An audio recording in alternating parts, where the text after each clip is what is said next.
ہم کو کہا کہ اپنی تقریر نہ کرنا شروع ہو جائیں، سوال پوچھیں، اپنا نام بتائیں اور پوچھیں کس سے سوال کرنا ہے، اور سوال کو مختصر رکھیے گا، اور پلیز کوئی بدتمیزی، کوئی پرسنل اٹیکس نہیں ہوں گے. جی ادھر مائک دیجیے گا. السلام علیکم. میرا سوال تینوں سے ہے کہ اس وقت الیکشن سے بھی ایک بڑا مسئلہ ہے بلوچستان کا، جبری گمشدگیوں کا. اس کے اوپر اسلام آباد میں لوگ بھی آ کر بیٹھے ہوئے ہیں، تو اس پر کوئی بات نہیں ہو رہی کہ ریاست اس پر کیا سوچ رہی ہے. سولنگی صاحب سے میں یہ سوال ہے کہ اس پر ریاست کیا سوچ رہی ہے، اور حامد میر صاحب سے اور خٹک صاحب سے بھی تجزیہ چاہوں گا کہ ریاست سے وہ مطمئن ہے، اس کے اقدامات سے مطمئن ہے یا نہیں. ہاں جی. دیکھیں، جو لوگ بلوچستان سے آئے ہیں، پہلی تو بات یہ ہے کہ جب وہ اسلام آباد پہنچے، عورتیں اور بچے، وہاں ان کے ساتھ بہت برا سلوک ہوا، اور وہ سلوک جو ہے وہ اتنا برا تھا کہ، اور اندھیرا تھا، تو وہ آپ لوگوں تک صحیح طرح پہنچا نہیں ہے کہ کیا، وہ بس آپ کو یہی پتہ ہے جو میرے ساتھ ہو رہا تھا. لیکن جو خواتین کے ساتھ ہوا، بلوچ خواتین اتنی دور سے امید لے کے آئی تھیں اسلام آباد، ان کی امید پر لاٹھی چارج کیا، اس پہ گندا پانی برسایا گیا، ان کو پکڑ کے جیل میں بند کر دیا گیا. پھر جب ہائی کورٹ نے کہا ان کو چھوڑ دیں، تو ہائی کورٹ میں کہا اچھا جی چھوڑ دیا، لیکن نہیں چھوڑا. پھر آپ نے ان کو ڈیپورٹ کرنے کی کوشش کی. آپ ڈیپورٹ کس کو کرتے ہیں؟ انلیگل امیگرینٹس کو.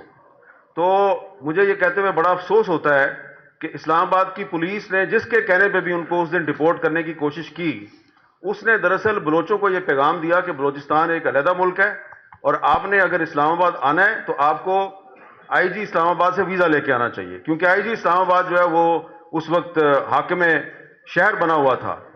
تو بہت غلط میسج گیا ہے، اور اس کے بہت برے اثرات مرتب ہوئے ہیں.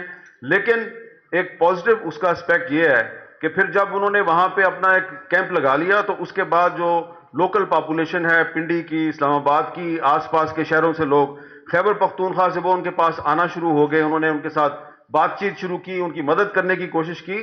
تو اس سے ان کو ایک میسج یہ ملا کہ جو اسٹیٹ کے کچھ ادارے ہیں وہ تو ہم سے نفرت کرتے ہیں، وہ تو ہمیں پاکستانی نہیں سمجھتے، لیکن جو عام پاکستانی ہے، جو پنجاب میں رہتا ہے، جو خیبر پختونخوا میں رہتا ہے یا فیڈرل کیپٹل میں رہتا ہے، وہ ہمیں اپنا بھائی اور ہمیں اپنی بہن سمجھتا ہے.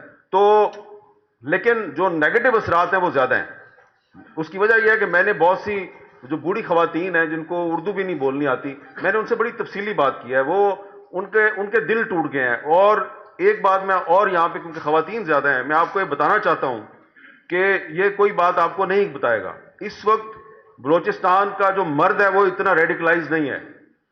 اس کا کوئی نہ کوئی انٹرسٹ ہے، اکنامک انٹرسٹ ہے، کوئی سرکاری نوکر ہے، کوئی بزنس کرتا ہے، وہ کمپرومائز کر لیتے ہیں. بلوچستان کی جو عورت ہے وہ بہت ریڈیکلائز ہو گئی ہے، اس کے اندر اتنی نفرت ڈیولپ ہو گئی ہے کہ اس نفرت کو اب کول ڈاؤن کرنے میں کم از کم 10 سال چاہیے. زبان پہ نہیں لائیں گے وہ، لیکن وہ بہت نفرت کرتے ہیں. اتنی نفرت ہے کہ میں جب بنگلہ دیش میں جاتا ہوں تو وہاں پہ مجھے اتنی نفرت پاکستان کے خلاف نہیں نظر آتی. تو اس لیے یہ لاہور شہر جو ہے، یہ لاہور شہر کو آپ کہتے ہیں یہ پاکستان کا دل ہے. تو یہ جو پاکستان کا دل ہے، اس میں کچھ درد ان لوگوں کے لیے بھی اٹھنا چاہیے، کیونکہ اگر آپ کے دل میں ان کے لیے درد نہیں اٹھے گا تو پھر وہ جو کہتے ہیں وہ آپ کو پتہ ہے وہ کیا ہے، پھر وہ کر گزرے. آپ کچھ کہنا چاہتے ہیں؟ جی مختصر. یہ میں شاید یہ کہنا چاہتا ہوں، بالکل جو میر صاحب نے کہا ہے ٹھیک کہا ہے. میں بھی یہ گزارش کرنا چاہتا ہوں، میں اس کمیشن میں تھا جو جسٹس اطہر ملن اللہ کے حکم پہ بنا تھا بلوچ اسٹوڈنٹس کی گریوینسز کے لیے. صدر اختر مینگل اس کے کنوینر تھے اور ہم لوگ اس کے ممبرس تھے. تو اس میں بلوچستان گیا تھا. 2022 نومبر میں ہم گئے کوئٹہ میں، یہ کیمپ جو تھا وہاں گئے، اور بلوچستان یونیورسٹی گئے. اور میں آپ کو یہ بتانا چاہتا ہوں کہ ہم نے یونیورسٹی میں دیکھا، ظاہر میڈیا میں تو رپورٹ نہیں ہوا، لیکن جو ہم نے دیکھا، وائس چانسلر نے ہمیں الگ سے ایک بریفنگ دی، وہ رسمی سی فارمل سی. لیکن جب ہم اسٹوڈنٹ سے ملنے گئے تو پہلے اسٹوڈنٹس آئے نہیں، کچھ تھوڑی تعداد میں ایسے 1-2 قطاروں میں تھے، باقی ہال خالی تھا. بہرحال ہم نے شروع کیا اپنا فنکشن. تھوڑی دیر کے بعد اسٹوڈنٹس آئے، بڑی تعداد میں آئے، لڑکیاں بھی لڑکے بھی، اور ہال بھر گیا، گیلریاں باہر. اچھا ہم حیران تھے. تو اختر مینگل نے کہا کہ ہمیں تو شک تھا کہ آپ کو کسی نے روکا ہے یا کیا بات ہے.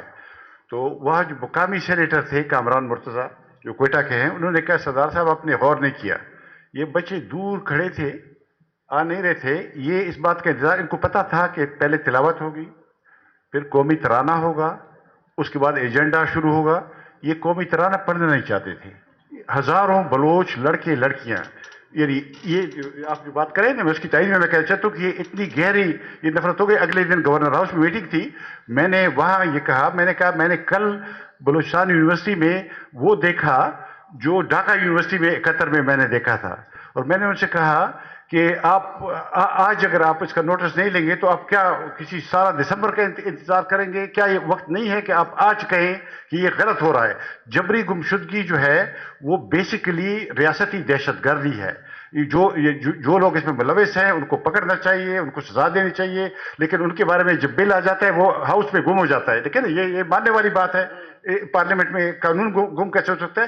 یہ پاکستان کو فیلنگ اسٹیٹ بنا رہے ہیں, اس کو اسٹیٹ کو ناکام مرد بیمار جنوبی ایشیا کا جرنیل شاہی اس کی ذمہ دار ہے. میں سمجھتا ہوں مین ذمہ داری جرنیل شاہی پہ. جب تک پاکستان کے عوام اور سیاسی پارٹیاں اٹھ کے یہاں پر جمہوریت اور آئینی نظام کی بحالی نہیں کریں گی, یہ قصے ہوتے رہیں گے. خدا نخواستہ ہم کسی اور ٹریجڈی سے ہمارا سامنا نہ ہو جائے. ان کو اچھا مائک آپ کے پاس ہے جی. میرے پاس. سورنگی صاحب یہ کوشچن آپ سے ہے. سورنگی صاحب